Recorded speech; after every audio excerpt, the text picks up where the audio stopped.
Hello, my name is John Brink. You're watching A History of the BC Forest Industry.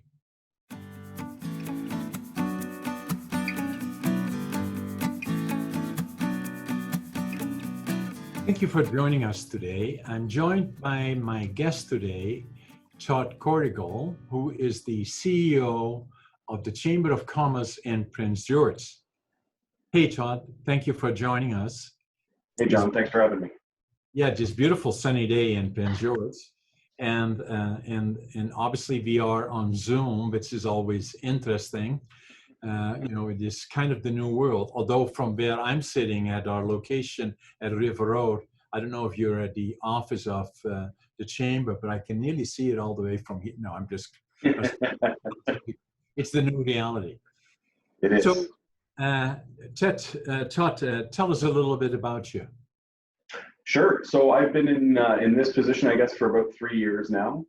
I'm originally born and raised in Toronto, and so as much hatred as I'm going to get for this, excited that the Leafs beat the Canadiens last night in the first game of the NHL season back on. Well, it's an important thing for us. So I guess easiest place to start is how I sort of landed in this position. And in 2000, I moved from Toronto out to Vancouver. And was doing a few odd jobs, side jobs, communications related jobs at that point, and was fortunate enough to meet probably the greatest girl in the world. I can say that safely, and she just happens to be from Prince George, but we were both living in Vancouver at the time, and we are now married and have been for several years. We've been together for 15 years, I guess, at this point, 15 years this February. And back in 2010, she said, I want to be closer to my family. And she had gone back to UBC to leave her very well-paying marketing job in the Lower Mainland and opted to become a teacher. So she went back to UBC, got her teaching degree, and in 2010 said, there's no chance I'm getting a teaching job in the Lower Mainland. And Prince George was hiring teachers. And so we came up here, and a very, very long story to get there, and that's how we landed here. And during that time, we've sort of been in and out of Prince George. I've been up to the Northwest Territories in Iqaluit and the Yukon, as well as with the government out in Alberta and Edmonton. And my wife has still remained a teacher here in Prince George, and then we came back almost 3 years ago now for this position. So we're really excited to be back here. So you're real Northerners, and obviously your wife, Melanie, right? Yes. And she was born in Prince George, right? She is born and raised in Prince George, yeah. And then you have, I was able to ask you a little earlier, big day coming up, March the 1st. Yeah, March the 1st was the birth of our first daughter. So now we have a tried and true joint Prince George born and bred kid. Yeah. So interesting. And then the other part about what brought you to the Yukon or the Northwest Territories? Yeah. So I was working for a client, and I was back in Toronto, doing some work for that client, and a friend of mine said, I really want you to connect with another friend of mine who happened to be senior director or vice president of communications for CBC as a whole. And her and I had a chance to sit down and chat it. And she said, we've got this unique opportunity, and it's been a challenge for us to fill. And we're looking for somebody who can build community relationships with the larger centers in the north. So Yellowknife, Whitehorse, and Iqaluit, but that can also go out into some of the smaller communities and build relations with some of the Indigenous communities and some of the broadcast regions. So they were broadcasting through their 14 Indigenous languages plus English. So it was a really challenging piece to pick up. And so we went back and forth on that for about 4 months, and finally sort of landed on this being a unique opportunity, and something, as somebody who had worked in communications for, at that point, 12, 13 years, I had never worked directly with a broadcaster or directly with a media agency. And so this was a great opportunity for me to understand the inner workings and what they're looking for behind the scenes. Yeah, kind of hands-on, right? Absolutely. Yeah, and then, you, a lot of your background is in communications. Were you trained in that area? Was that one of Yeah. your skill sets that you wanted to develop? Yeah. Yeah. So my post-secondary education focused primarily on communications. And then from there through my professional career, I've been able to do a lot of coursework in public engagement, community engagement, and policy development. Yeah. So, and so kind of looking back then, a lot of your family is still in Toronto or in Ontario? Yeah, both my parents are still in Toronto, and we're trying to get them out this way as quickly as we possibly can. But my sister and my niece are both in Vancouver, and then obviously my wife and I are here. So we're trying to convince my mid-70s parents that it's time to leave Toronto and come west to be with the grandkids. Yeah. Well, that's always, as as falling into that category myself, the grandkids usually are are the magnet that draws them towards that. This is the carrot in front of the donkey right now. Sending a lot of pictures and FaceTime and all of that. So Absolutely. yeah. So talking about the Chamber of Commerce, that uh, that became available when that particular position. Yeah, so we saw it. We had already committed to leaving Edmonton, and this was in November of 2017. And so we were kind of getting our affairs in order, and we're getting ready to haul out. And a friend of mine here had known we were coming back, and she sent the posting and said, "Oh, this would maybe be a really great opportunity for you."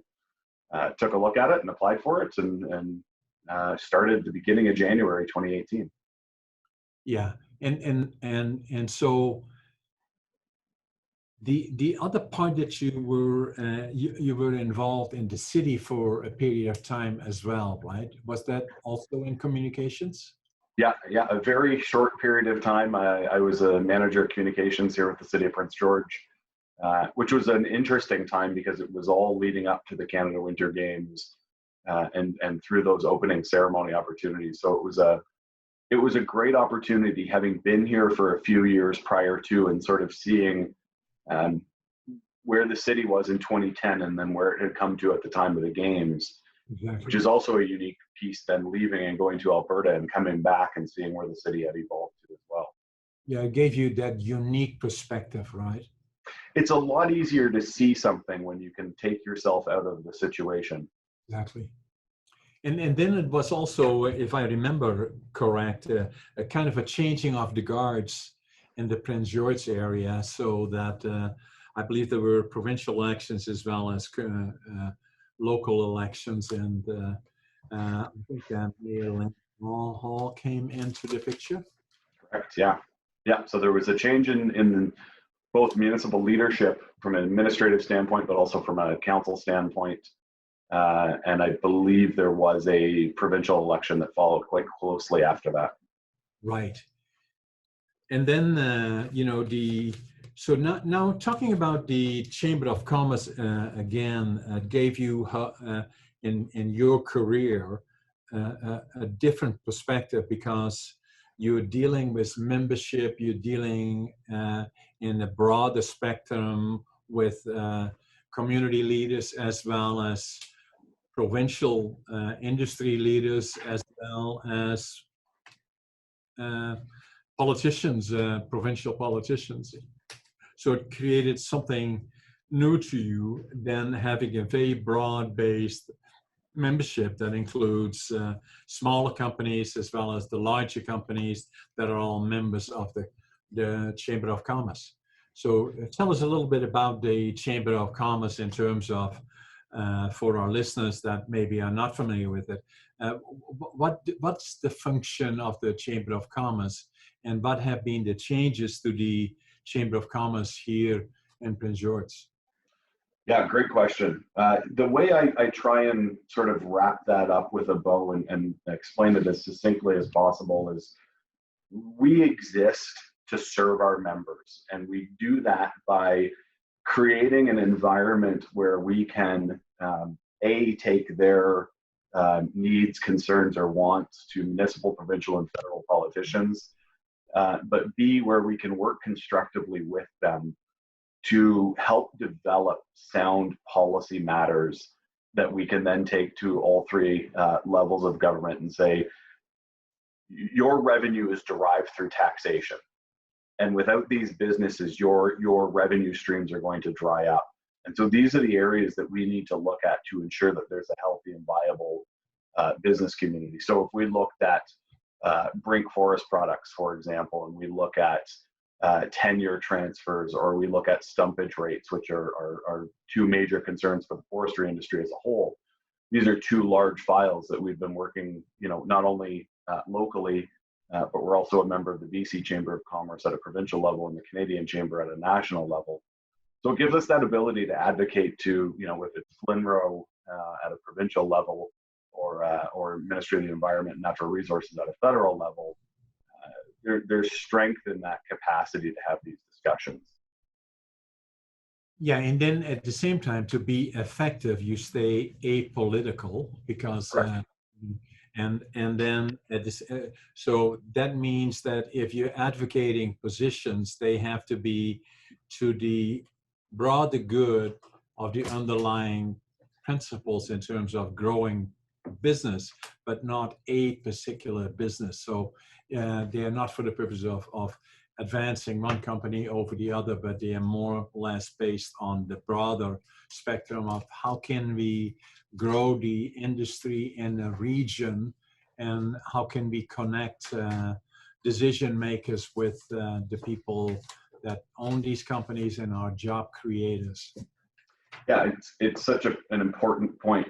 And I think particularly the challenges that have been exposed through COVID-19 and then the development of the Support PG campaign are really one of those pieces where you say this is it's 100% apolitical and nonpartisan, but B, it's also an attempt to drive local and regional economic prosperity to our small and medium-sized businesses here to ensure that there's a successful and viable economic recovery when we come through this.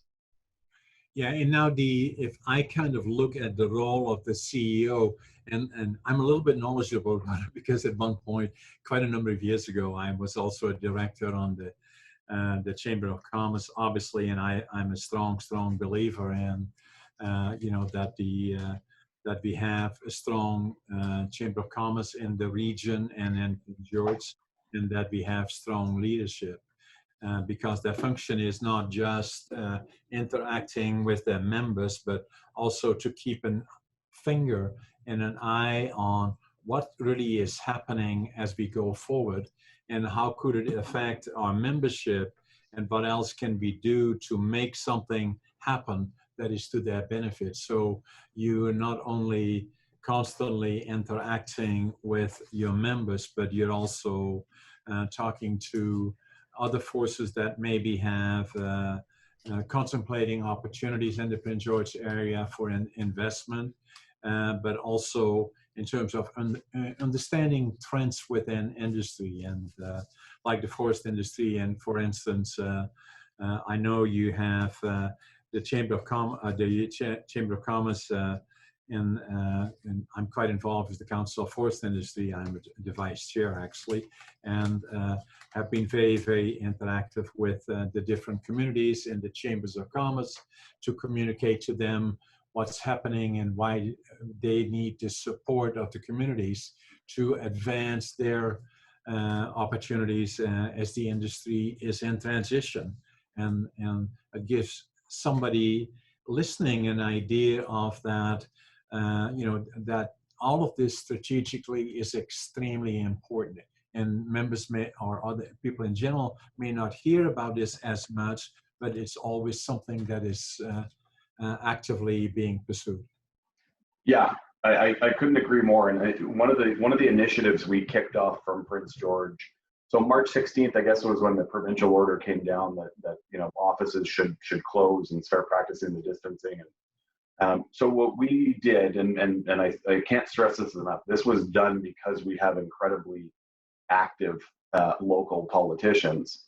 The Prince George Chamber of Commerce developed a weekly call, which is going to happen as soon as we're done with this, because it happens every Wednesday morning, where we get together with every Chamber of Commerce from Quesnel, Port Nelson, Prince Rupert to the Alberta border. Our MPs, MLAs, and mayors join in. We all talk about what's going on within our regions and how we collectively develop policies for a strong economic recovery. But then part and parcel with that, we also have people who come from different industry organizations and groups and come present to us. So we have an understanding of what's happening there. And to your point, Susan Yurkovich from Kofi was able to join us last week, as well as CAP, Canadian Association of Petroleum Producers. We have the Canadian LNG Alliance today, who's going to speak about their reporting processes.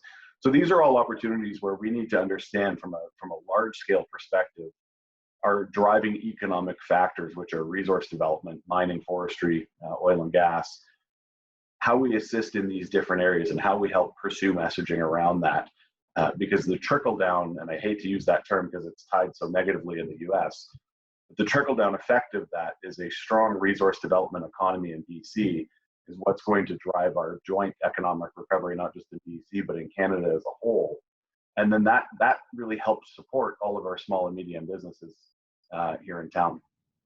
Exactly. And one of my favorite topics is that, as I refer to, the other half of the province, which is northern BC. Obviously, physically, we are living precisely in the center of the province, 500 miles east of Rupert, 500 miles north of Vancouver. And then, obviously, I usually refer to Prince George as the capital of northern BC, and then as well as the spruce capital of the world. That being said, it really came to fruition, in 2018, 2019, when we had the devastating fires that occurred, and the communities reached out together.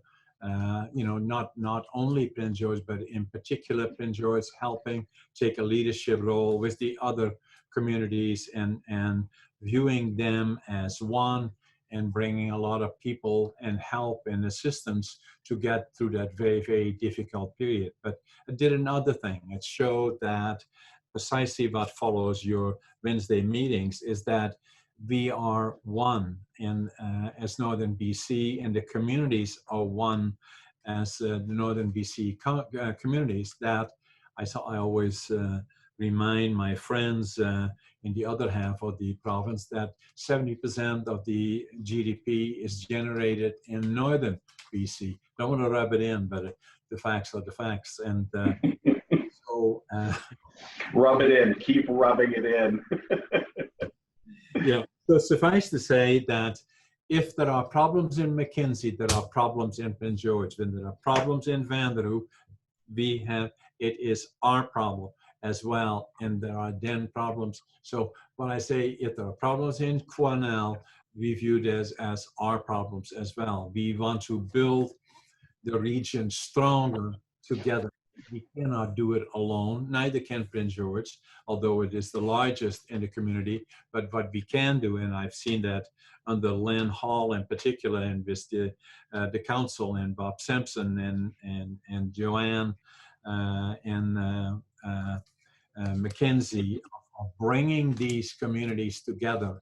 And I believe there is an opportunity to do much, much more of that. And I believe we have no choice. We have to do that.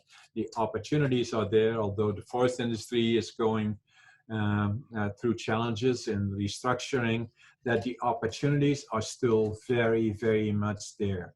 And in order to do that, we as communities have to work together. You are already doing that as the Chamber of Commerce. The other part, which is always something that I believe very strongly and always have been very involved in it, is the development of the UNBC, which took all Northern BC, not only Prince George, but also the communities in Northern BC supporting the development. That right now we have an initiative where we are working on a Center of Excellence attached to the College of New Caledonia. Dr. Dennis Johnson has been one of the main drive us around that together with ourselves. And actually, CAD4 has also been very supportive of that, and others, where we build a center of excellence, no different than, as an example, BCIT is down the coast, but we need that here in Northern British Columbia to develop the new skill sets, the new products for new markets, the new technologies, the use of robotics and whatever else new technologies it requires. We need to have the ability to develop those skill sets here. Yeah, no, you're 100% right, and it's one of the key things our Wednesday meetings have been focused in on, and through that economic recovery and what that looks like. And so, we've been able to develop these really strong relationships with both UNBC and CNC through the years. And what's important to us, because it's important to our members, is developing the next level or tier of team members that are coming out of the institutions and joining the businesses.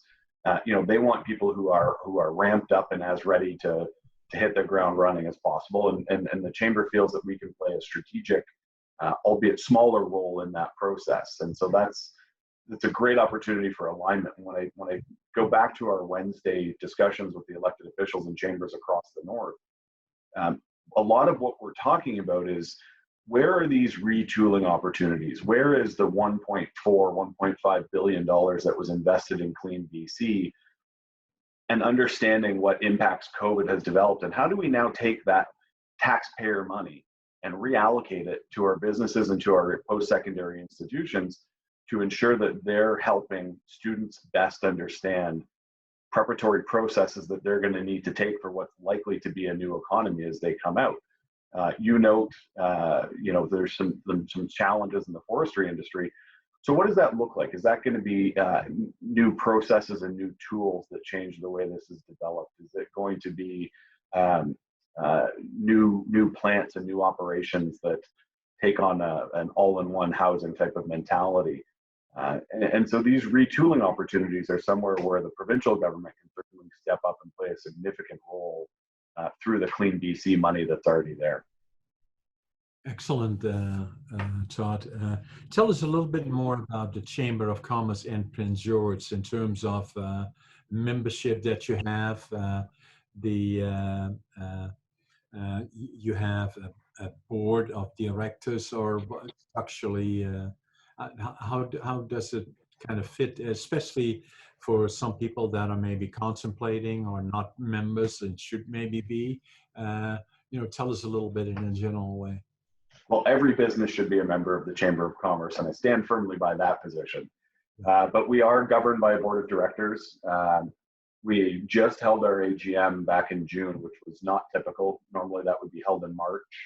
Obviously, we had to pivot away from that when COVID hit, and we weren't allowed to assemble in large groups. So we finally got permission and hosted it virtually back in June. So we elected a new board. Our new president's Kyle Giddens, who's manager of BC Public Affairs for TC Energy and Coastal GasLink. So that's we're really excited about Kyle's tenure. He's got experience in the provincial government and puts a real great policy lens to it.